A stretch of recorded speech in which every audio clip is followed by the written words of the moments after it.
जय हिंद साथियों, मैं भी प्रोग्राम शर्मा एक बार फिर आप लोगों का आपके अपने परिवार ऑफिशियल गेटिंग क्लास में स्वागत करता हूं। देखें दोस्त, जैसे कि आप लोग जानते हैं, हम आपको आपके सबसे फर्स्ट टर्म पर जो आपका एग्जाम आ रहा है वो है यूपी पैट। बाकी सब एग्जाम उसके बाद स्टार्ट हो गए एसएससी वगैरह के, है ना।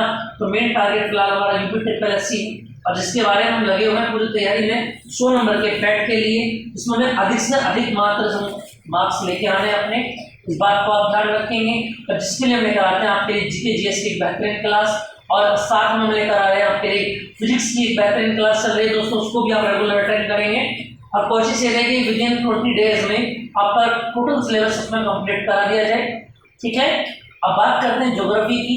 बाकी आप याद रखेंगे पॉलिटी के लिए नोटिफिकेशन आ गया है, इस आने वाले संडे को पॉलिटी के बेहतरीन जबरदस्त मैराथन में लेकर आ रहा हूँ आपके लिए। 3-4 घंटे की क्लास होगी, इसमें काफी टॉपिक हम उसको उड़ा देंगे, ठीक है। बाकी इसके बाद प्रैक्टिस सेशन आपके स्टार्ट होने वाले हैं जल्द से जल्द, जिसमें रहना आपको कंपलसरी है, ठीक है, क्योंकि प्रैक्टिस हमारी बहुत इंपॉर्टेंट होनी चाहिए, जिसके बेस पर हम कुछ कंसेप्ट भी अपने क्लियर करेंगे जो हमारे कहीं बीच में छूट गए है ना, ऐसा मान करके हम चलते हैं। देखिए बच्चा, आज की क्लास में हम लेकर आए हैं प्लेन कौन कौन से इंडिया के अंदर बात करते हैं। इससे पहले की प्रीवियस ईयर की क्लास में मैंने आपको बताया था कोस्टल एरियाज इंडिया के कौन कौन से हैं। जैसा कि आप जानते हैं, हमने पढ़ा था पूर्वी घाट और पश्चिमी घाट, दोनों घाटों पर जितने भी एरिया थे सब हमने आपको बता दिए थे। अब बात करेंगे हम प्रायद्वीपीय पठार की। फिर वो दो चीजें यहाँ पर जुड़ी हुई हैं आपस में, जैसे कि अगर मैं बात करूँ प्रायद्वीपीय और बात करें पठार की, दोनों अलग अलग चीजें हमने पढ़ भी रखा है। तो प्रायद्वीप की आपसे अगर हम बात करें, सबसे पहले नंबर 1 हेडिंग लगाएंगे आप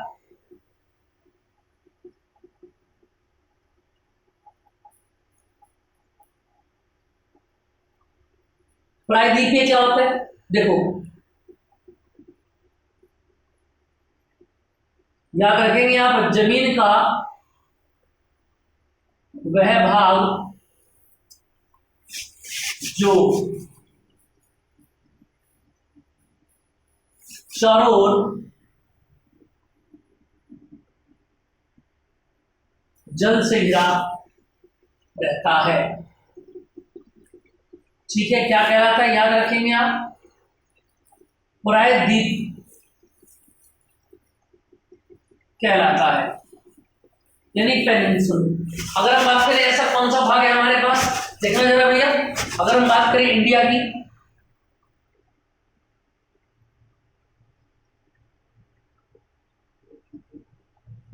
देखना ये जो एरिया है, ये मैंने आपको बताया कि कोस्टल एरिया कौन सा है, पूर्वी तट का है, और ये एरिया पड़ेगा आपका पश्चिमी तट का, भाई ईस्ट वेस्ट नॉर्थ, और ये साउथ एरिया हमारा आ गया। देखो ऐसा कौन सा हिस्सा अगर हम बात करें, देखो ये वाला जो हिस्सा है ये, ठीक है, समझ में आ रही है। बट जैसे मैंने आपको बताया था गोंड वाला पार्टिकल से उठ करके चीजें आई थी, है ना, और ऊपर का हिस्सा लगाया था, नीचे का लगाया था, मिलकर के इन्होंने क्या बनाया था, इंडिया को बनाया था। और आगे की अगर हम बात करें यहाँ की बेटा, तो देखेंगे जरा, देखो जी, अब आप ध्यान देंगे ये जो हिस्सा है ये 3 जगह से पानी से घिरा हुआ है, पूर्वी भी, पश्चिम भी और दक्षिणी भी। जैसे कि अगर मैं बात करूं, देखो ये वाला इधर कौन सा सागर है, जल्दी से बताएं, अरब सागर, और यहां है आपका हिंद महासागर, और यहां आप जानते हैं बंगाल की खाड़ी।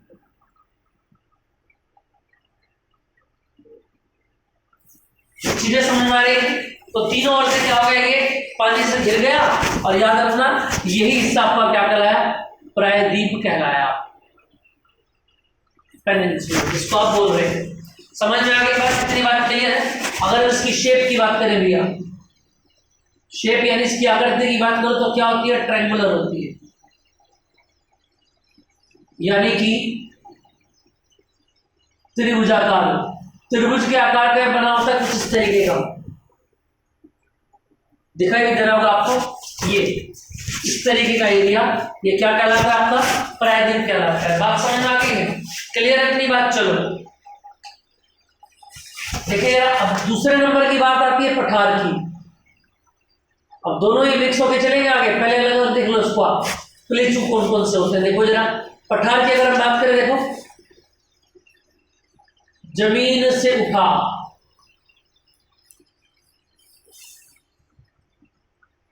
वह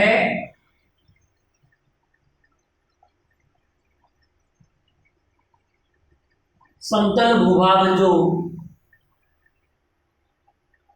पहले भी बता रखा है मैंने आपको स्टार्टिंग में, 300 मीटर की दूरी से देखा जा सकता हो, क्या कहलाता है भैया? पठार कहलाता है। यानी उठा हुआ भाग तो होगा जमीन से, लेकिन कैसा होगा? समतल होगा। जैसे कि अगर मैं बात करूं, जमीन से उठ गया, ये देखो, इस ऐसे भाग को आप पठार बोलेंगे जो जमीन से उठ तो जाएगा लेकिन वो भी कुछ दूरी तक क्या रहेगा भैया? समतल रहेगा। यही भाग आपका क्या कहलाएगा? पठार कहलाएगा। अगर ये जमीन से उठा हुआ भाग इस प्रायद्वीप पर आ जाए तो इसको आप क्या बोलेंगे मेरे दोस्त? ध्यान रखेंगे आप, इसको बोलेंगे आप प्रायद्वीपीय पठार। समझ में आ रही है बात? इतनी बातें आपको क्लियर हो गई होंगी कि प्रायद्वीप क्या होता है? वो भाग जो तीनों ओर से क्या होता है? समुद्र से घिरा हुआ हो, जल से घिरा हुआ हो। और पठार की बात क्या होगी? तो जमीन से कितना उठा हुआ हो? 300 मीटर की दूरी से आप इसको देख सकें। इतनी बात क्लियर है? चलिए अब देखते हैं ऐसे कौन कौन से भाग हमारे इंडिया में पाए जाते हैं, है ना? देखो ये, इसको मैं भी दोबारा से बनाऊंगा एक बार, जब पूरा स्ट्रक्चर इसमें दिखाया जाएगा। ठीक है, देखना जरा, अगर मैं बात करूं तो ये सबसे पहला पार्ट जो आता है ना इसका, वो आता है अरावली पर्वत। ये कुछ पर्वतों के नाम हैं जिनको हम यहां पर एक्सप्लेन करेंगे, और वे पर्वत क्या कहलाते हैं आपके? प्रायद्वीपीय पठार कहलाते हैं। ये पर्वत वो नहीं है जैसा हमने पढ़ा था, काराकोरम, जास्कर, लद्दाख, महा हिमालय, लघु हिमालय, मध्य हिमालय, शिवालिक, ये वो वाले हिमालय नहीं। समझ में आ रहा है? पर्वत तो है लेकिन वो वाले पर्वत नहीं है, पहाड़ों वाले, बर्फों वाले नहीं है, आप ऐसा मान के चले, है ना? तो देखिए जरा, ये कौन है जो द्वीप, प्रायद्वीप और पठारों ने मिलकर के पर्वत बनाए हैं, ऊंची ऊंची चट्टानें, हिल्स बनाई हैं, उनको हम बता रहे हैं आजाद, जिनमें सबसे पहले नाम आता है किसका भैया? याद रखेंगे आप, अरावली पर्वत का। तो देखिए जरा, इस पर्वत के बारे में बात करें तो इस पर्वत की लगभग लंबाई,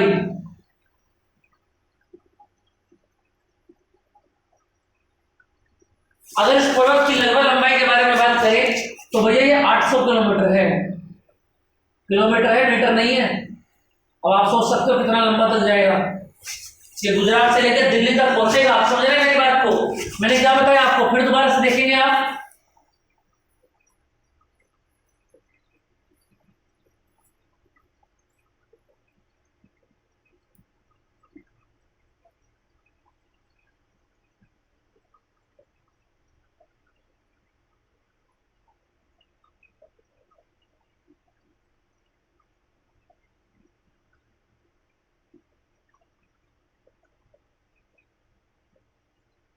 ऐसा समझ के चलिए आप, मेरी बातें समझ में आ रही है? आप ऊपर के हिस्से को हटाई, इसकी तो कोई खास जरूरत है नहीं, फिलहाल इतने हिस्से को हम देखेंगे, है ना? क्योंकि इतना तो हम पढ़ चुके हैं।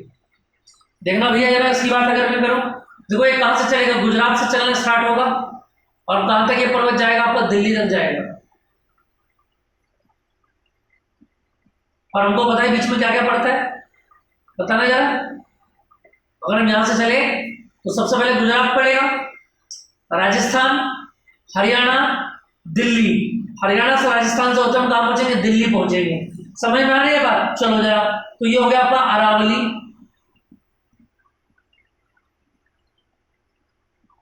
पर्वत। ये नाम आप याद रखेंगे। लगभग लंबाई कितनी है इसकी? 800 किलोमीटर है। ठीक है, और देखना जरा, इसके विस्तार की बात करो, भी मैंने आपको बता दिया है। इसका विस्तार क्या होगा बताना जरा। गुजरात, राजस्थान, हरियाणा, और हरियाणा से कहां पहुंचेगा? सीधा ये दिल्ली पहुंचेगा। इस बात को आप याद रखेंगे। और याद रखना भैया, ये विश्व का सबसे प्राचीन पर्वत है। इसको बूढ़ा पर्वत भी बोला जाता है। याद रखेंगे आप, क्या बोलते हैं इसको, बूढ़ा पर्वत भी बोला जाएगा। यहां से बेटा आपके सवाल आएंगे, ध्यान रखना, कुछ आलतू फालतू की चीजें आपको नहीं करा रहा हूं। जिन पॉइंटों के ऊपर क्वेश्चन बने हुए हैं, क्योंकि मैंने सबसे पहले डीपली इनको बनाने से पहले डीपली मैंने क्वेश्चंस को नोट किया है ना, कि क्वेश्चन कहां से आपके बन रहे हैं। ठीक है, तो मेन हमारा जो आधार है वो वही है। तो देखिए जरा, सबसे प्राचीन पर्वत कैसा पर्वत है, बूढ़ा पर्वत है ना। ठीक है, चलो, इसके पर्वत पे सबसे ऊंची चोटी भी है, याद रखना।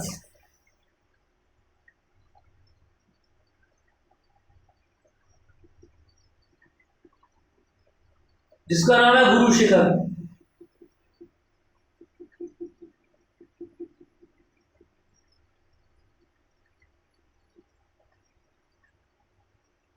क्या नाम है भैया चोटी का, याद रखना, गुरु शिखर है ना।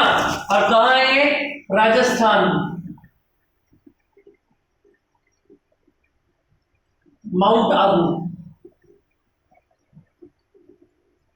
माउंट आबू की पहाड़ी। यहाँ का बहुत फेमस जगह जो है वो याद रखेंगे आप, कौन है, याद रखेंगे, दिलवाड़ा का जैन मंदिर। जी हाँ, जैन धर्म के लिए बहुत विशाल, जैसे हमारा वैष्णो देवी वगैरह इस तरीके के मंदिर मान्यता ज्यादा मानी जाती है, ऐसे जैन धर्म में सबसे ज्यादा मान्यता जो है वो इसी जगह की है, दिलवाड़ा जैन मंदिर की। समझ में आ गई बात। गुरु शिखर क्या है, याद रखना, इसकी चोटी है और कितनी है ये, 1722 मीटर। ये कभी पूछी नहीं जाएगी इसकी माप, फिर भी आप इसको याद रखेंगे। ठीक है, और यहाँ पर एक चीज और याद रखेंगे आप, रामसीना। ठीक है, रामसीना पहाड़ी,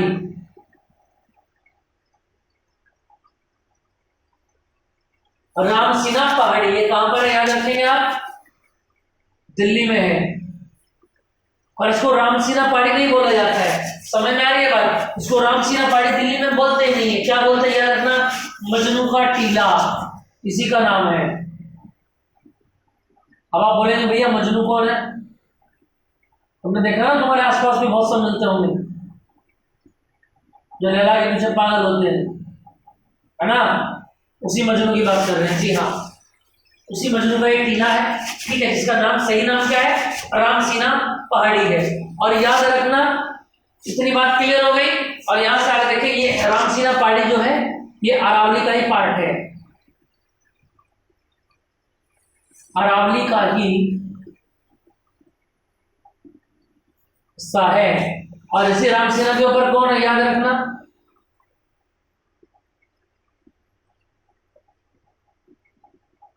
राष्ट्रपति भवन इसी पहाड़ी के ऊपर स्थित है। और राष्ट्रपति भवन में आजकल कौन बैठी हुई है, याद रखेंगे, द्रौपदी मुर्मू, जो नवीन राष्ट्रपति चयनित हुई है भारत की। समझ में आ रही है बात। तो राष्ट्रपति भवन किस पहाड़ी के ऊपर, याद रखना, दो ऑप्शन मिलेंगे आपको, एक तो अरावली की पहाड़ी है, उस पर भी आप क्लिक करेंगे, और दूसरा ऑप्शन आपको क्या मिलेगा, याद रखेंगे आप, रामसीना पहाड़ी। अगर दोनों मिल जाते हैं तो रामसीना पहाड़ी पर क्लिक करेंगे, दोनों मिलने बहुत मुश्किल है ना, तो दोनों में से एक ही आपको मिलेगा, रामसीना पहाड़ी या याद रखेंगे अरावली, अरावली पर्वत। ठीक है, तो दोनों के ऊपर ही चाहे, याद रखें, मजनू का टीला भी यही है और राष्ट्रपति भवन भी यही स्थित है। ऐसे सवाल यहाँ से बनेंगे। ठीक है, इससे अलग कोई ज्यादा लंबा छोटा सवाल यहाँ से बनने वाला नहीं है। समझ में आगे बात भैया, क्लियर है इतनी बात। देखें जरा, इससे आगे की अगर मैं बात करूं, देखो जी,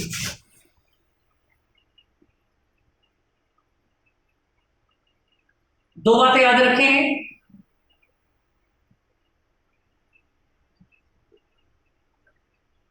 यहां पड़ता है विंध्याचल पर्वत और इसी के नीचे पड़ता है, याद रखना,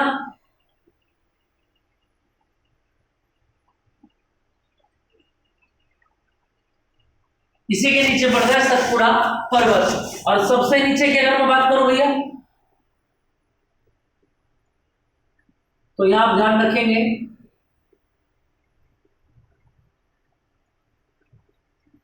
नीलगिरी पर्वत। और ये कैसा घाट है, पूर्वी घाट है, तो याद रखना, इसको बोलेंगे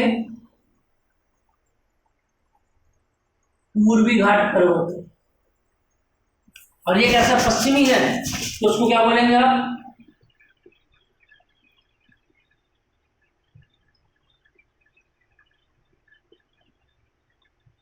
पश्चिमी घाट पर्वत ही आपका हो गया। इस डायग्राम को आप बिल्कुल ऐसा कैसे ही अपनी कॉपी में छाप लेंगे भैया।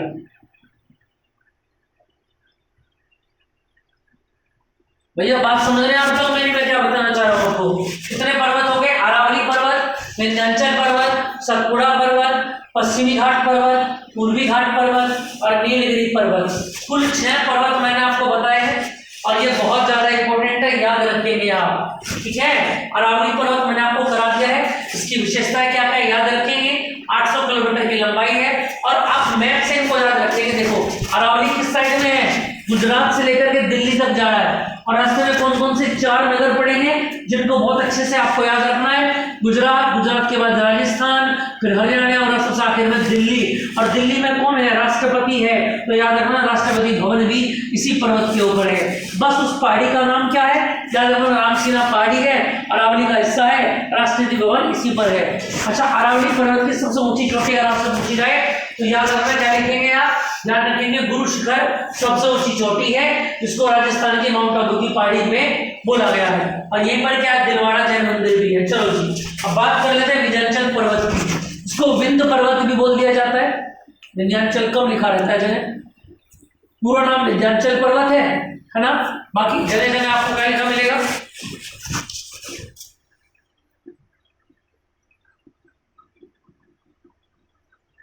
विंध्य पर्वत। मेन इलाका कौन सा है जिसमें पाया जाता है? याद रखना। बीच में कौन पड़ता है? बताएं जल्दी से। मध्य प्रदेश तो पड़ेगा भैया, एमपी। मध्य प्रदेश तो पड़ता है बीच में, उसके बारे में यहाँ पर लिख रहे हैं, ठीक है। और एक बात और याद रखेंगे, विंध्य हिमाचल को ऐसा बोला जाता है क्या कि भारत को 2 हिस्सों में बांटता है। विंध्य हिमाचल के जो ऊपरी हिस्सा है, ठीक है, उसको बोलेंगे उत्तरी पर्वत, और जो निचला हिस्सा है उसको क्या बोलेंगे? उसको बोलेंगे दक्षिणी पर्वत, दक्षिणी इंडिया यानी। तो याद रखना, इसको लिख लेंगे आप। तो यह है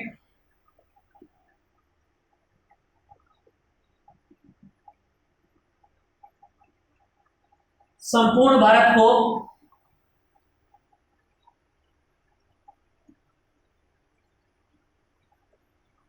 उत्तरी भारत व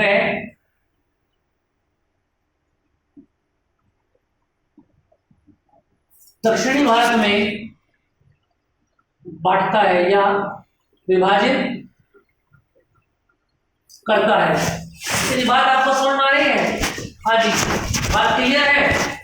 चलो एकदम मजे के साथ क्लास कर रही है, स्क्रीन एकदम चकाचक है ना, है ना? तो दिक्कत तो नहीं आ रही है। बाकी आपको क्वालिटी की कोई दिक्कत होना अच्छा तो आप कमेंट बॉक्स में कमेंट कर सकते हैं, हमको बता सकते हैं हमारी कमियों के बारे में, जिससे हम कमियों को दूर कर सके। आप हमको नहीं देखेंगे तो फिर कौन देखेगा? आप ही के लिए तो ये सारा सिस्टम हमने जोड़ रखा है, समझ में आ रही है बात? और अगर आप ही लोग हमको नहीं बताएंगे तो फिर तो देखो सब गड़बड़ हो जाएगा मामला, है ना। चलो आ जाए सामने, तो देखिए बच्चे क्या बताया गया भैया। विंध्य हिमाचल जो है वो 2 हिस्सों में बांटेगा। पूर्वी उत्तरी हिस्से को अलग, ऊपरी विंध्य हिमाचल से ऊपरी हिस्से को क्या बोलेंगे? उत्तरी बोलेंगे, और निचले हिस्से को क्या बोलेंगे? दक्षिणी बोलेंगे। ये बात आप याद रखिएगा। इतनी बात क्लियर हो गई? चले जरा अब देखो एक बात और याद रखना भैया, विंध्य हिमाचल की अगर मैं बात करूं तो पन्ना माइंस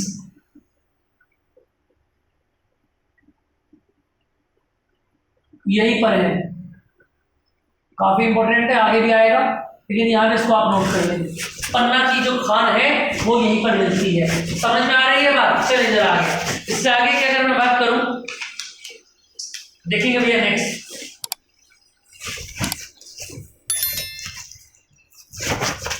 अब देखो जिससे आगे के कुछ पॉइंट आपको समझ में आ गया होगा। चलो अब पढ़ेंगे हम। देखो अरावली हमने पढ़ लिया, विंध्य हिमाचल, सतपुड़ा, फिर पश्चिमी और पूर्वी और सबसे आखिर में नीलगिरी पर्वत। इतनी बात क्लियर हो गई भैया? चलो जी, अब कुछ इसके बीच के पार्ट हैं जिसको हमको देखना है। देखिए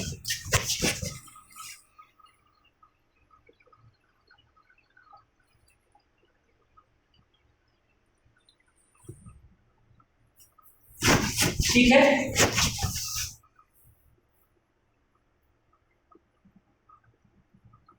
ये ऊपर का हिस्सा समझ जाएगा। चलो जी, अब विंध्य हिमाचल से नीचे आ जाए, ठीक है। क्या देखेंगे हम, देखो जरा, यहाँ से हमको कुछ चीजें देखने को मिलती है। देखना जरा,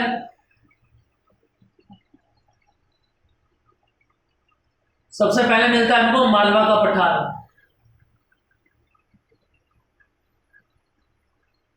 क्या मिलता है सबसे पहले हमको, याद रखना क्या मिलता है भैया, मालवा का पठार, ठीक है। और उसके बाद हमको क्या मिलेगा, इसके दो हिस्से हुए मिलेंगे आपको।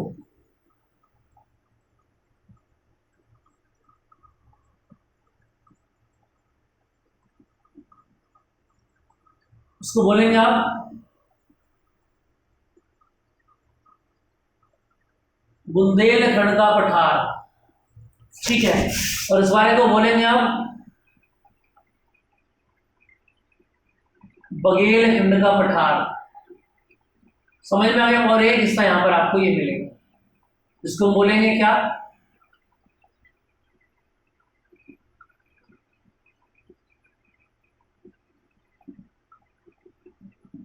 छोटा नागपुर का पठार। कुछ बातें समझ में आ रही है, क्लियर है इतनी बात, ठीक है। ये गोलाकार ना होके ना थोड़ा सा नाग के आकार का होगा, इसको आप ऐसे नोट कर लेंगे। आप ऐसा याद रखेंगे कि किसके आकार का होगा, नाग के आकार का होगा, इसलिए इसका नाम क्या रखा है, छोटा नागपुर का पठार, ठीक है। और यहाँ पर आपको याद रखेंगे, हाँ इतनी बात क्लियर है। चलो ये मेन बात है जो हम पढ़ेंगे सबसे पहले। उसके बाद की अगर मैं बात करूं, देखना जरा, एक हिस्सा यहां से आएगा आपका, उसको बोलेंगे क्या आप,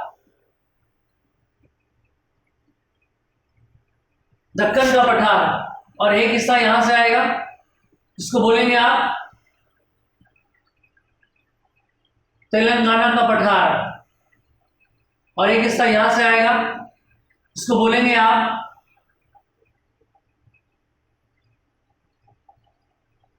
कर्नाटक का पठार। इतनी बात क्लियर है भैया। तो कितने पठार मैंने आपको बताए हैं, ठीक। और याद रखेंगे यहां से आगे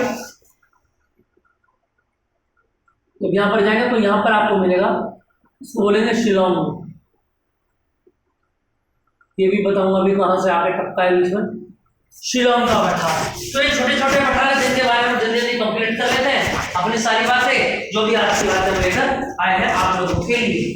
क्लियर है। तो देखिए मेरा बच्चा, अब बात कर लेते हैं आगे क्या क्या बताया मैंने आपको, फिर दोबारा से रिवाइज कर देता हूं। अब हम थोड़ा सा बीच में सतपुड़ा पहाड़ियों से पहले पठार के बारे में देख लेते हैं। सबसे पहले मालवा का पठार, बुंदेलखंड का पठार, उसके बाद आएगा बघेलखंड का पठार, फिर छोटा नागपुर का पठार, और नीचे की तरफ अगर दक्षिण में जाएंगे तो दक्कन का पठार, कर्नाटक का पठार और तेलंगाना का पठार। इनको क्या करेगा, बांध के रखेगा, ये बीच में जगह नहीं है।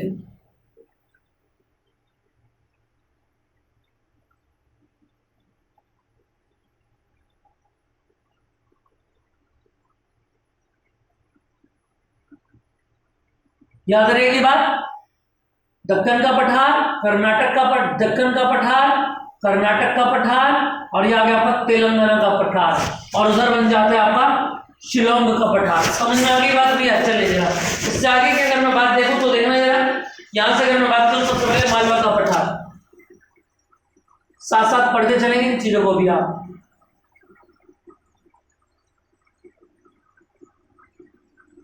अगर मैं बात करूं मालवा का पठार, तो बताना जरा क्या होगा।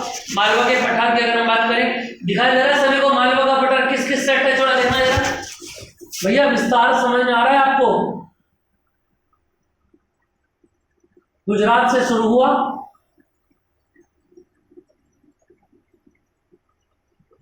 देखना जरा किस किस से मिला, गुजरात से शुरू होकर राजस्थान से होता हुआ कहां पर चला गया, एमपी में चला गया, मध्य प्रदेश। जा सकता है भैया, बिल्कुल जा सकता है भैया। अब अगर हम बात करें निर्माण इसका कैसे हुआ, अगर इसके निर्माण की बात की जाए कि ये पठार यहां पर बनकर के कैसे आया, तो देखना जरा, याद रखना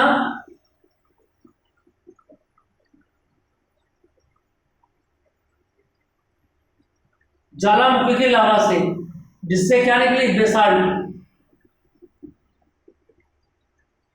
आज भी चट्टानें वहां से निकलती हैं, बेसाल्ट चट्टानों से क्या हुआ, जमा होने से ये मालवा का पठार यहां पर बन गया। समझ में आ रही है बात। और यहीं से की मिलती है आपको काली मिट्टी, ये बहुत इंपॉर्टेंट बता रहा हूं मैं आपको, बात ध्यान रखना। काली मिट्टी, जो याद रखना कपास की खेती के लिए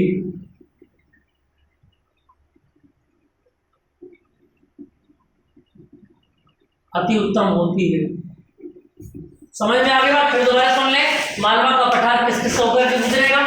गुजरात, राजस्थान और मध्य प्रदेश। मैप में देखेंगे गुजरात, राजस्थान और एमपी को ये लपेट देगा भैया। निर्माण कैसे हुआ? ज्वालामुखी के लावा से निकला और क्या हुआ? याद रखेंगे बेसाल्ट चट्टानों के इकट्ठा होने से मालवा के पठार का निर्माण हुआ। और यहीं पर क्या पाई जाती है बेटा? याद रखना काली मिट्टी पाई जाती है, जो कपास के लिए बहुत ज्यादा उपयोगी होती है, उपयुक्त होती है। समझ में आ गई बात? चलो यहां से आगे की एक बात ध्यान रखेंगे आप।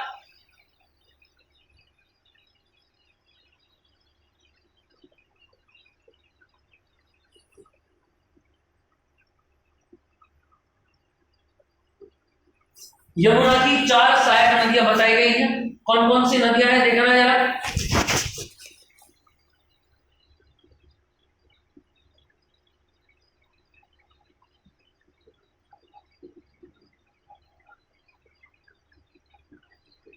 कौन कौन सी 4 बताई देखना जरा। चंबल, सिंध, बेतवा, केन, है ना।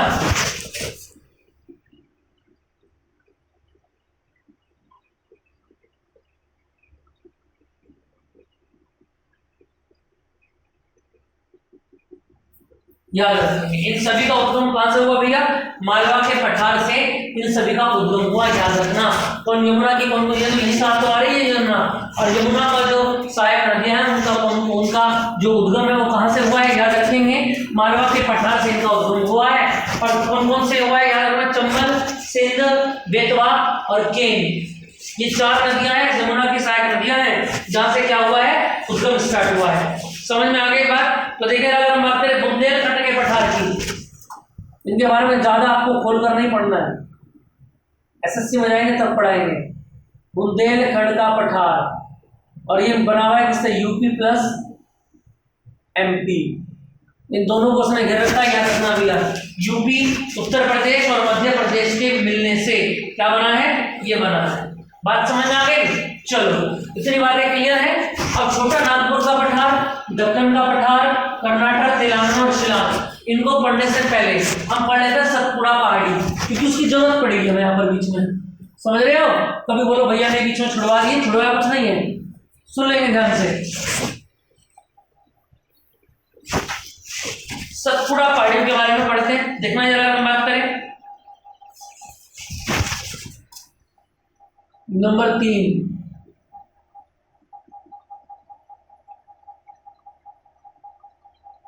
सतपुड़ा पर्वत कहां मिलता है? याद रखना पूरा का पूरा, अधिकांशतः एमपी में है ना, मुख्यतः एमपी में है। इसको लिख लेंगे आप, अधिकांश। छत्तीसगढ़ भी आकर के मिलेगा इसमें, देखते भी कहां मिलेगा, लेकिन 90% कौन है? एमपी है, बाकी का 10% छत्तीसगढ़ वगैरह आके इसमें जुड़ जाएंगे। किसकी बात कर रहे हैं? सतपुड़ा पर्वत की बात कर रहे हैं, याद रखना। मैंने बता दिया था आपको सतपुड़ा पर्वत क्या होता है, एक बार फिर दोबारा से बता देता हूँ, ध्यान देंगे आप दोनों बातों को। यहाँ बताया था आपको अरावली की पहाड़ियां, ये विंध्य हिमालय मैंने आपको बताया था, तो बराबर बराबर 2 हिस्सों में बांटेगा। बिल्कुल ठीक इसके नीचे मध्य में सतपुड़ा है। बात समझ में आ रही है? और नीचे क्या नीलगिरी है। तो सतपुड़ा की अगर मैं बात करूं तो सतपुड़ा कितना है? एमपी में, अधिकांश एमपी में है। और याद रखना, ठीक है, ये 3 हिस्सों में बटा हुआ है। जैसे अगर हम बात करें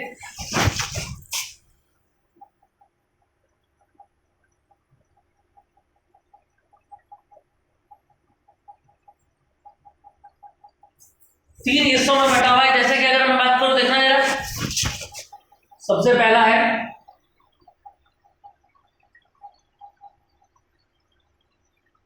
राजपीपला पहाड़ी, ठीक है भैया। और याद रखना ये किस किस से मिलकर बना हुआ है? गुजरात प्लस एमपी, गुजरात और एमपी का इसका इलाका है। बात करें आगे, नंबर 2 होता है महादेव,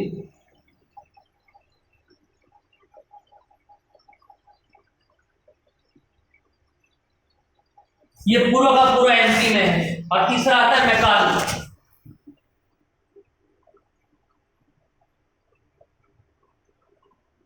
तीसरा कौन आता है? मैकाल पहाड़ी। और ये कहां पर है याद रखना? एमपी में है। और याद रखना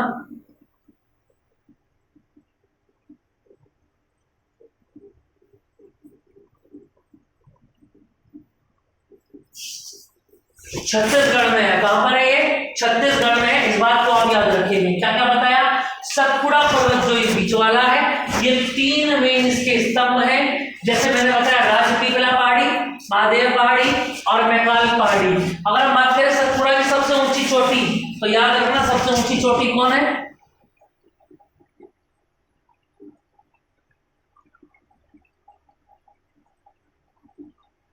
धूपगढ़। सतपुड़ा की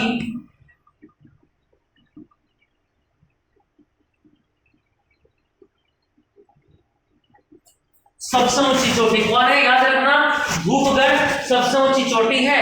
और याद रखना भैया एमपी की भी है। एमपी की भी सबसे ऊंची चोटी है। दोनों बातों को याद रखना। मध्य प्रदेश की सबसे ऊंची चोटी कौन सी है? याद रखेंगे। क्या बताया गया? धूपगढ़। और सतपुड़ा की भी कौन है? धूपगढ़ी है भैया। ठीक। अब याद रखना ये एक ब्लॉक माउंटेन है। कैसा है?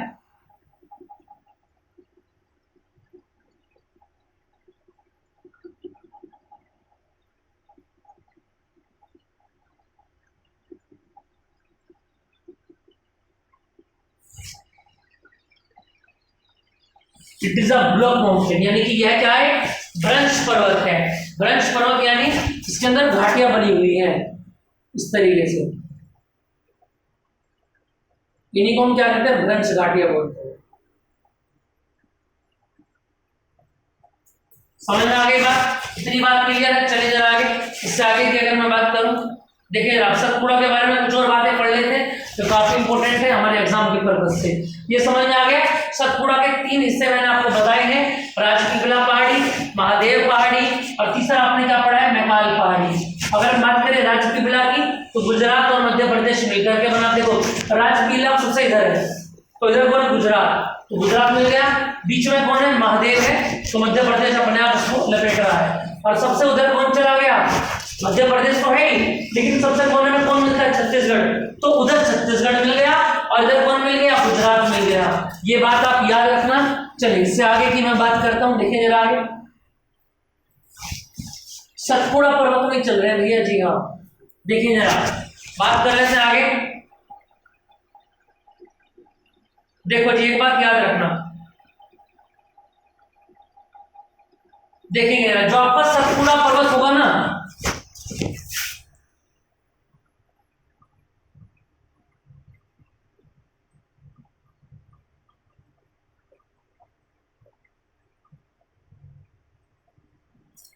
याद रखें इस पर्वत पे 2 नदियां ऐसी हैं जो भाव के विपरीत दिशा में बहेंगी। जैसे कि अगर मैं बात करूं सतपुड़ा पर्वत में भैया, अगर सतपुड़ा पर्वत के उत्तर की बात करें, इसका उत्तर कहां पड़ेगा? ऊपर। तो कौन सी नदी हमको दिखाई दे रही है? नर्मदा नदी। और बात करें इसके दक्षिण की,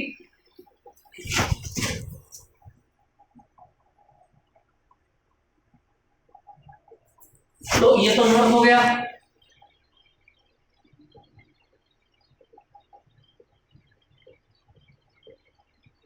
और ये साउथ हो गया। समझ में आ रही है बात? तो देखना जरा, यहां से देखेंगे सतपुड़ा पर्वत के उत्तर में, लिख लो इस बात को आप।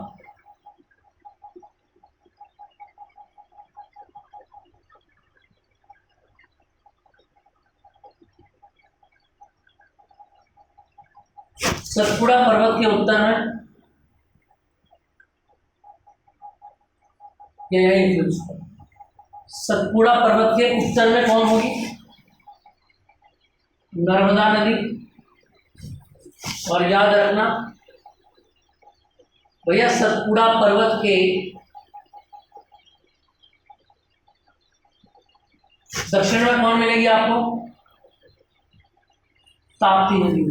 ये 2 नदियां बहुत ज्यादा इंपॉर्टेंट है, एग्जाम में पूछी जाती है, याद रखेंगे आप। ठीक है, समझ में आ रही है बात। चले जरा इससे आगे की अगर हम बात करें, आगे की बात कर लेते हैं, देखिए जरा। चलो जी, क्लियर है बात। और यहां पर याद रखना सतपुड़ा की कौन सी पहाड़ी मिलती है बीच में, मैकाल पहाड़ी। छोटे से डायग्राम को आप बना लेंगे, ये वाला जो मैं बनवा रहा हूं ना, बीच में पहाड़ी कौन मिलती है सतपुड़ा की, यहां पर मैकाल पहाड़ी मिलती है। ठीक है, चलो जी।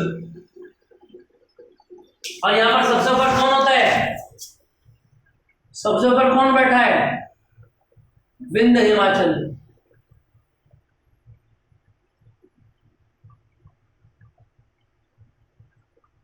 विंध्याचल पर्वत, याद है ना आपको, विंध्याचल पर्वत और सतपुड़ा के बीच में नर्मदा नदी बहती है और सबसे नीचे ताप्ती नदी बहती है।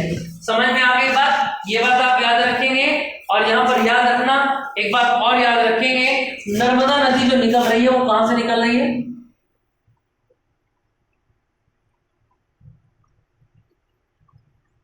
अमरकंटक चोटी, बहुत स्पेशल जगह है, याद रखेंगे, पवित्र जगह है ना। तो याद रखें अमरकंटक चोटी से नर्मदा नदी निकल रही है। ठीक है, और ये ताप्ती कहां से आ रही है, ये यहां से आ रही है, मैकाले से आ रही है। इस डायग्राम को आप बना लेंगे, फिर दोबारा सुन लेंगे। सतपुड़ा विंध्याचल के बीच में कौन होती है, नर्मदा नदी बहती है, और सतपुड़ा के नीचे कौन रहती है, याद रखना ताप्ती नदी होती है। अमरकंटक चोटी से कौन सी नदी निकलती है, नर्मदा नदी, जो उत्तर सतपुड़ा के उत्तर में है। और ताप्ती नदी कहां से निकलती है, मैकाल पहाड़ी से निकलती है। क्लियर हो गई बात। चलिए जरा आगे की अगर हम बात करें तो याद रखेंगे यहां पर एक जगह है पंचमढ़ी। कौन सी जगह का नाम है, पंचमढ़ी हिल स्टेशन है।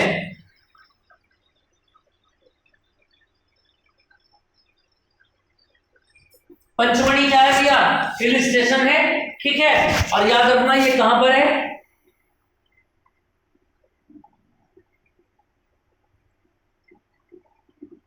महादेव पहाड़ियों में स्थित है। 3 पहाड़ियां मैंने आपको बताई थी ना, समझ में आ रही है बात। हाँ, राजपीपला, महादेव, और तीसरे नंबर का क्या बताया था आपको, देखेंगे जरा, महादेव के बाद क्या बताया था, मैकाल पहाड़ी। तो मैकाल पहाड़ी में तो आपको मैंने बता दिया ताप्ती नदी निकल रही है, नर्मदा आ रही है अमरकंटक से। और बात करें महादेव पहाड़ियों की, तो यहां से कौन सा हिल स्टेशन है, पंचमढ़ी हिल स्टेशन, और इसको बोलते हैं क्या,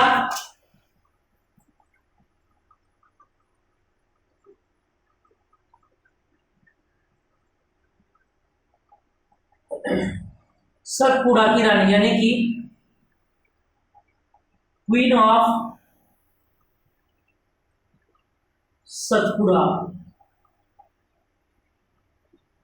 ये बात याद रखेंगे, आपके एग्जाम के पर्पज से काफी इंपोर्टेंट पॉइंट ये वाला। और ये छोटा सा डायग्राम मैंने बनवाया ना, इसमें सुपर इंपोर्टेंट डाल देना, वनडे एग्जाम में काफी पूछे जाते हैं क्वेश्चन। सतपुड़ा और विंध्याचल के बीच में कौन सी धारा बहती है ना, कौन सी नदी बहती है, मैकाले से कौन सी नदी निकल रही है, ये आप याद रखेंगे। मैकाले संबंधित किससे है, सतपुड़ा से संबंधित है। क्लियर है, चलो आगे देखते हैं। अब इससे आगे की बात कर रहे थे, देखो यार एक पॉइंट और देख लेते हैं, है ना, उसके बाद फिर छोटे नागपुर पर चलेंगे और उसको देखेंगे। चलो देखना जरा आगे। अच्छा, एक और पहाड़ी यहाँ पर आई थी, अगर हम बात करें, बुंदेलखंड हो गया, बघेलखंड कुछ खास है नहीं, फिर भी उसके बारे में 2 लाइन लिखा देने जरूरत पड़ेगी तो। चलो अब एक है शिलोंग, सबसे आखिर में। शिलोंग कहां पर है, याद रखना जरा, जहां पर शिलोंग बैठा है वहां पर कौन सा राज्य है भैया, मेघालय है या नहीं है, बताओ जरा। मेघालय में तो है शिलोंग का पठार, तो याद रखना इसको और क्या बोलते हैं, इसको मेघालय का पठार भी बोला जाता है, ये बात आप याद रखेंगे। ठीक है, चलो, और याद रखना यह है राजमहल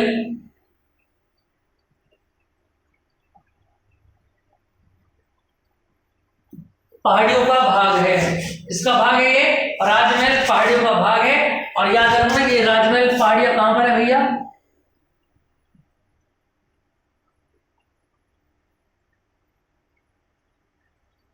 झारखंड में है। कहां पर है ये? झारखंड में, ठीक है। और याद रखना शिलांग की 5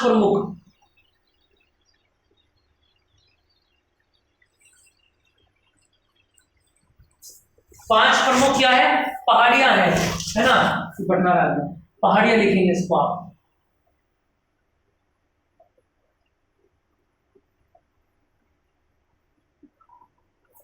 पांच प्रमुख क्या है? पहाड़ियां हैं। जैसे कि अगर हम बात करें, अब एक एक करके आप लिखते चलेंगे। सबसे पहला कौन होता है? गहरा, उसके बाद खासी, और नंबर 3 जयंतिया, ठीक है। और 4 पर कौन होता है?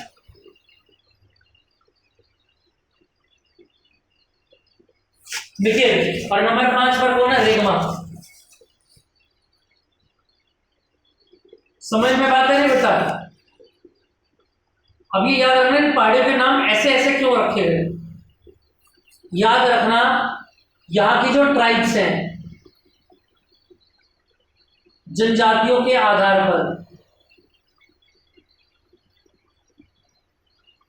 नाम पड़े। इस बात को आप याद रखें। गर्रा, खासी, जयंतिया, और क्या बताया गया? मिकिर और रेगमा। याद रखना ये सभी मेघालय में है, और मेघालय का पड़ोसी जैसे आसाम। बाकी ये दोनों कहां पर रिलेट करती हैं? आसाम से रिलेट करती हैं। समझ में आ गई बात? ठीक है भैया। अब आप ऐसा समझ लें कि इस मेघालय के 3 हिस्से हैं।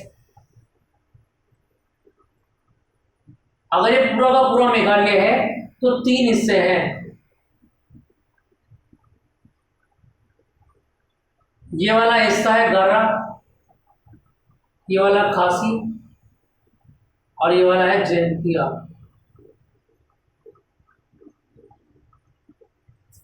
ये मेघालय है पूरा का पूरा। समझ में आ रही है बात? याद रखना खासी बहुत ज्यादा इंपॉर्टेंट है। क्यों?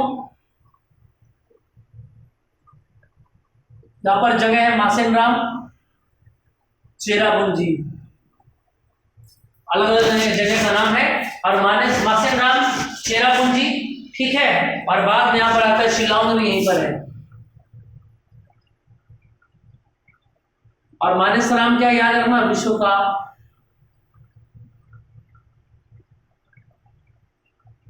सर्वाधिक वर्षा वाला क्षेत्र है मासेनराम। समझ में आ रही है बात? सबसे अधिक वर्षा यहीं पर होगी। और ये शिलांग क्या है? याद रखना क्या है शिलांग? बोलो, कमेंट करो। ये हिंदी मेघालय की राजधानी है या नहीं है? मेघालय की राजधानी है या नहीं है? है ना भाई? मेघालय की राजधानी कौन है? शिलांग। और ये तीनों ही रिलेट करते हैं खासी से। कहां से रिलेट करते हैं? तीनों के तीनों खासी से ये रिलेट करते हैं। समझ में आ गई बात? इतनी बात क्लियर है या नहीं? जल्दी से बताइएगा भैया। इतनी बात सभी को क्लियर समझ में आ रही है? यहां तक कोई दिक्कत किसी भी तरह की तो बताइए दिया। अगर समझ में आ गया होगा तो चले आगे, जल्दी से बताइए जरा। चलो जी, इतनी बात क्लियर है, ये आपको समझ में आ गया है। और इसके बाद एक पॉइंट और हम और देख लेंगे। देखेंगे जल्दी जरा क्या है हमारा पॉइंट, ध्यान देंगे आप। देखो थोड़ा सा एक्स्ट्रा तो चलना पड़ेगा बेटा, है ना। डेली 30-25 मिनट पढ़ा के कोई फायदा होने वाला नहीं है। हमको सिलेबस की रफ्तार भी देखनी है और हमको अपना पकड़ भी देखना है कि कहां तक हमारी पकड़ होती जा रही है। तो बात करते हैं छोटे नागपुर के पठार के बारे में। छोटे छोटे से पॉइंट है, जल्दी जल्दी नोट करके कंप्लीट कर देते हैं। छोटा नागपुर का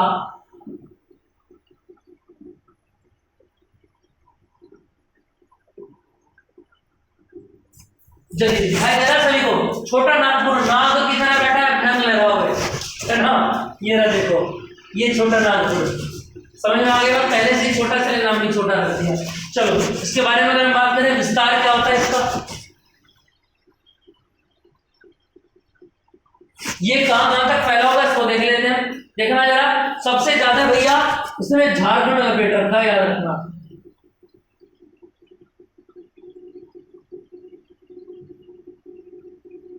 सबसे ज्यादा कौन ले रखा है इसने? झारखंड, छत्तीसगढ़, इसके बाद ओडिशा और फिर सबसे आखिर में पश्चिम बंगाल। कुछ बात समझ में आ रही है? कितने राज्य इसने घेर रखे हैं याद रखना। झारखंड से चला था, छत्तीसगढ़ से होता हुआ, ओडिशा से मिलता हुआ और आखिर में पहुंचता है कहां जाके? याद रखना पश्चिम बंगाल में पहुंच जाता है। भैया बात समझ में आ गई?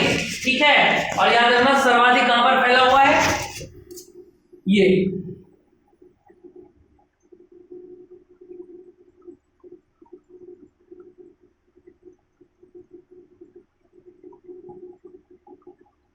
सर्वाधिक कहां पर फैला हुआ है? छोटा नागपुर का पठार, झारखंड का जंगलों का इलाका इसने बहुत कवर कर रखा है। समझ में आ रही है बात? ठीक है, समझ में आएगा। और यहीं पर याद रखना लोहा प्लस कोयला,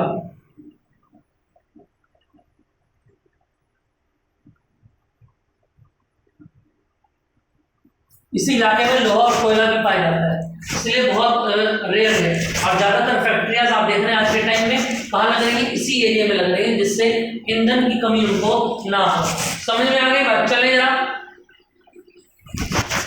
याद रखेंगे।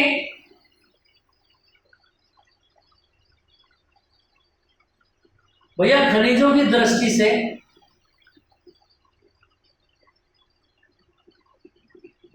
तो समृद्ध है ये इलाका, हमारे यहाँ इतनी चीजें नहीं पाई जाती जितना यहाँ पर मिलता है।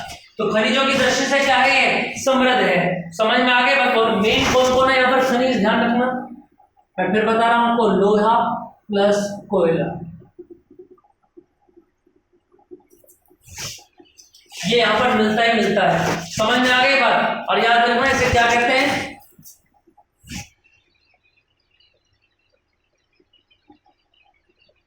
भारत का रूर प्रदेश भी कहा जाता है।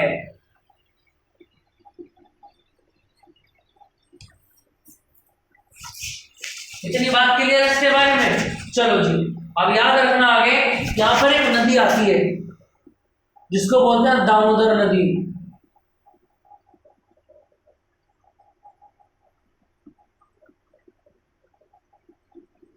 दामोदर नदी से दो भागों में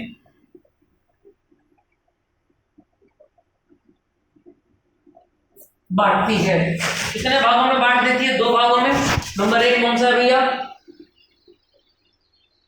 याद रखेंगे आप, हजारीबाग का पठार।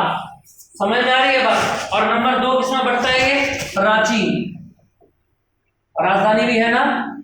हाँ जी, और रांची का पठार दो भागों में बढ़ गया, हजारीबाग का पठार और रांची का पठार।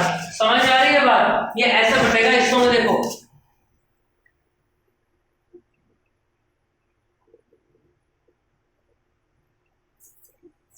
अगर मैं बात करूं, हजारीबाग तो ऊपर चला गया,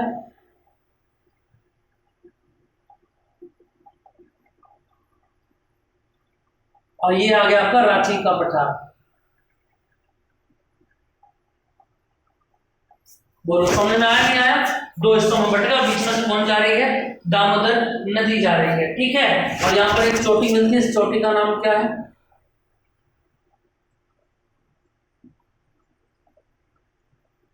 पारसनाथ की चोटी। और जो बीच में से होकर के लाइन जाएगी इसको आप बोलेंगे क्या?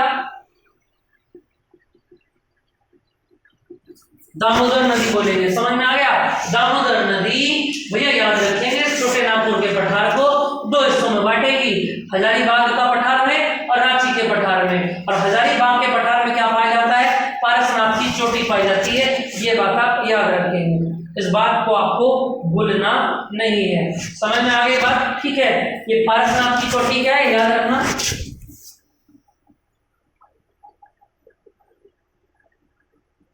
फेमस क्यों है? छोटे नागपुर के पठार की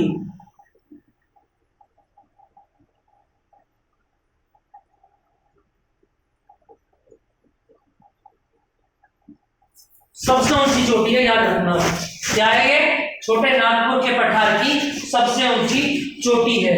इस बात को आप याद रखेंगे। ठीक है, चलो जी। क्लियर हो गई बात। अब थोड़ा सा मैं इस डायग्राम को क्लियर कर देता हूं आपको, जो भी मैंने आपको बताया था एक बार फिर दोबारा से देख लेंगे। अगर हम बात करें भैया छोटे नागपुर के पठार की, तो देखना जरा यहाँ पर आपको चीजें दिखाई दे रही हैं। छोटे नागपुर के पठार में इसका विस्तार कहाँ तक हुआ, देखो याद रखना छोटा नागपुर कहाँ है, बीच में से शुरू हो रहा है और बीच में कौन आता है यहाँ पर एमपी, मध्य प्रदेश के बाद कौन आता है, अभी तक यहाँ तक हमने एमपी पढ़ा था और एमपी के बाद शुरू हो जाता है झारखंड।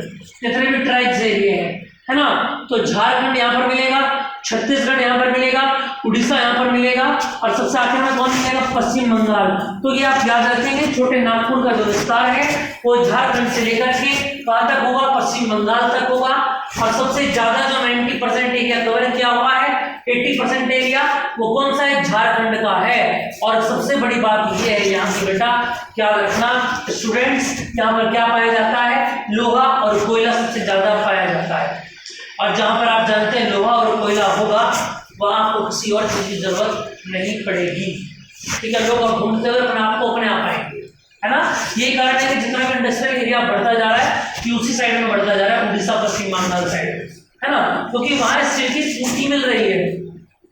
यहाँ आप लगाएंगे तो आपको चीजें खरीदनी पड़ेंगी, ट्रांसपोर्ट करनी पड़ेगी चीजों को, ठीक है। लेकिन जहां अगर वहां पहले से ही ये चीजें मिल रही है तो उसके बराबर में फैक्ट्री लगा दी, है ना, तो ये ट्रांसपोर्ट आपका बच जाएगा। ये तरीका है। अब खनिजों की दृष्टि से समृद्ध इलाका है और खनिज कौन कौन से, याद रखना लोहा कोयला दो ही है उसके केवल, तेल नहीं है, याद रखना लोहा और कोयला है।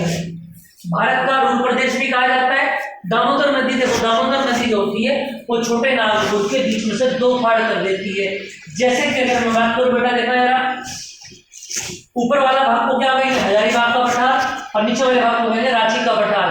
हजारीबाग के पठार में क्या होता है, छोटे नागपुर के पठार की सबसे ऊंची चोटी, इसका नाम क्या रखा है आपने, पारसनाथ की चोटी कहा गया और यही चोटी इसमें मिलती है। समझ में आ गई बात। चलो अब इससे आगे कुछ एक बात और नोट कर लेंगे हम, फिर आपका कंप्लीट हो जाएगा, है ना।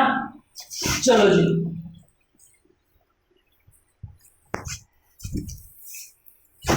आपको एक एक बात पॉइंट क्लियर हो जानी चाहिए, इस बात को आप ध्यान रखेंगे, ठीक है। जितना ज्यादा चीजों को रिवाइज करेंगे उतना ज्यादा चीज आपको याद होगी।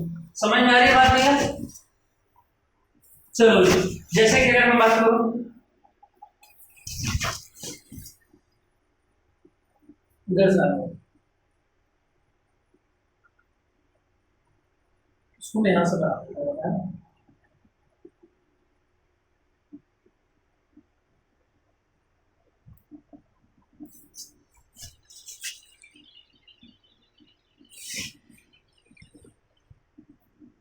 क्लियर बात समझ में आ रही।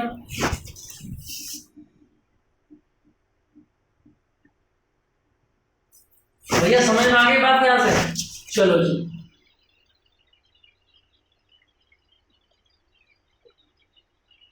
अब अगर मैं बोलूं यहां पर बीच में क्या है,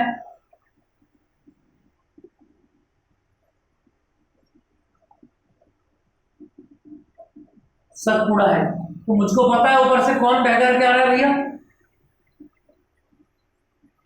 नर्मदा नदी बह करके आ रही है और नीचे से कौन बह रहा है,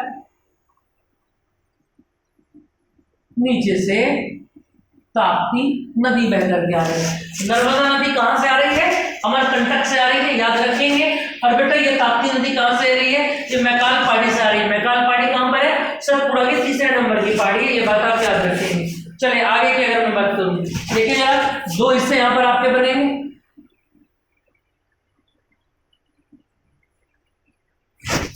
इसको बोलेंगे आप पूर्वी घाट और इसको बोलेंगे आप पश्चिमी घाट। इतनी बात आपको समझ में आ रही है, ठीक है। चलो जी याद रखना, अब यहां जो जॉइंट पॉइंट है यहां पर मिलता है तो नीलगिरी पर्वत, समझ में आ रही है बात। पर्वत क्या, यहाँ तो पहाड़ी मिलेंगी, पर्वत तो ऊपर मिलेंगे, क्या मिलेगा यहाँ पर आपको, नीलगिरी पहाड़ी मिलेगी। और याद रखना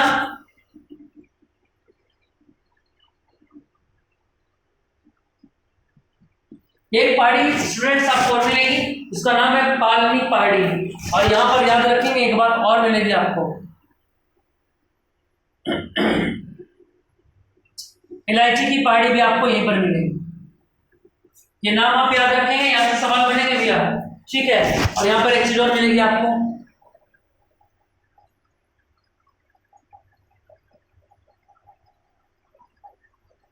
अन्नामलाई पहाड़ी भी आपको यहीं पर मिलेगी, है ना।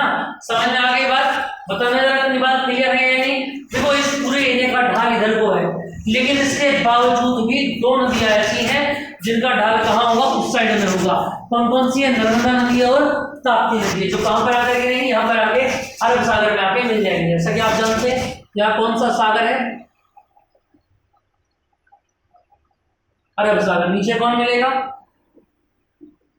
हिंद महासागर। और यहाँ क्या होगा? बंगाल की खाड़ी, बे ऑफ बंगाल। समझ में आ रही है बात या नहीं? जल्दी से बताइए जरा, इतनी बात क्लियर समझ में आ रही है आपको? देखिए भैया जल्दी जरा, फिर दोबारा से देख लेंगे एक बार, मैं आपको फिर चीज समझा रहा हूँ। देखो मैंने आपको अभी बताया पठार के बारे में, मैंने आपको बताया कि सबसे पहले मालवा का पठार मिलेगा, उसके बाद आपको बुंदेलखंड का पठार मिलेगा, उसके बाद बहेलखंड का पठार मिलेगा, उसके बाद छोटा नागपुर का पठार मिलेगा, और सबसे आखिर में कौन होगा? शिलोंग का पठार। शिलोंग का पठार मैंने आपको बता दिया मेघालय से रिलेटेड है, जहां पर मानेसराम भी पाया जाता है और चेरापूंजी भी पाया जाता है, और शिलोंग जो मेघालय की राजधानी ये भी पाई जाएगी। मानेसराम कौन सी जगह है? विश्व की सर्वाधिक वर्षा वहीं पर होती है। मालवा का पठार मैंने आपको बता दिया, ठीक है। उसके बाद मैंने मालवा के पठार में आपको बताया, क्या बताया मालवा के पठार में कौन सी चट्टान यहाँ पर मिलती है, बताना जल्दी से जरा। चट्टान मैंने आपको बताई है, और उसी के नीचे की जो मिट्टी है, काली मिट्टी, जो बहुत ज्यादा उपयुक्त होती है किसके लिए? कपास की खेती के लिए बहुत ज्यादा बेस्ट मानी जाती है। वो कहाँ से मिलती है? याद रखना, आप समझ सकते हैं कि कपास की खेती के लिए उपयुक्त मिट्टी कहाँ से लाई जाती है। तो याद रखना, इस एरिया के अंदर अगर बात करें तो याद रखना आपको क्या बताना है? मालवा का पठार। कहाँ से लाते हैं? मालवा के पठार में पाई जाती है। बुंदेलखंड के पठार आपको बता दिया, विस्तार आपको बता दिया गया। इसके बाद दक्कन का पठार रहेगा, तेलंगाना और आपका रहेगा कर्नाटक का पठार। उसके बाद हमने बीच में सतपुड़ा को पढ़ा, और सतपुड़ा में सबसे इंपॉर्टेंट बात आपको याद रखनी है। क्या बात आपको याद रखनी है सतपुड़ा में? ये बात आप सुन लेंगे कि भैया सतपुड़ा जो पर्वत है ना, पहाड़ी इलाका जो है सतपुड़ा का, उसके उत्तर में अगर मैं बात करूंगा तो उत्तर में नर्मदा नदी बहेगी। और ये नर्मदा नदी कहां से आ रही है?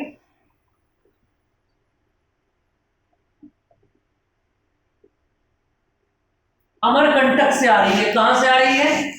ये भी पहाड़ी श्रेणी है, अमरकंटक से आ रही है। और ताप्ती नदी कहां से बह रही है? याद रखना, सतपुड़ा की ये तीसरी जो हमने पढ़ी थी जनरेशन, जिसका नाम क्या था? याद रखेंगे आप, मैकाल। मैकाल पर्वत से क्या निकल, मैकाल पहाड़ी से क्या निकल रही थी? ताप्ती नदी। और ये नर्मदा उत्तर में होती है, ताप्ती दक्षिण में होती है। दोनों की दोनों कहां जाकर गिरेंगी? अरब सागर में जाकर के गिरेंगी। नीचे के हिस्से पर आ रहा है तो नीलगिरी पर्वत यही मिलेगा, पालनी पहाड़ी यही मिलेगी, इलायची पहाड़ी आपको यही मिलेगी। और बेटा याद रखना, अन्नामलाई जो पहाड़ी है, इसको भी इंपोर्टेंट मार्क कर लेंगे आप। अन्नामलाई जो पहाड़ी है वो भी साउथ एरिया में ही आपको मिलेगी, ये बात याद रखना।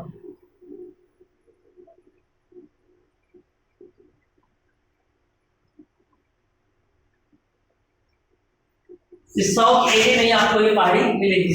इतनी बात समझ में आई नहीं? जल्दी से बताना जरा, इतनी बात क्लियर है? चलो जी, समझ में आ गई बात। और ये बात याद रखें, दामोदर घाटी छोटे नागपुर को दो हिस्सों में बांटता है, हजारीबाग का पठार और रांची का पठार। हजारीबाग के पठार में मैंने आपको क्या बताया, क्या मिलता है? छोटे नागपुर की सबसे ऊंची चोटी मिलती है, इसका नाम क्या होता है? पारसनाथ की चोटी।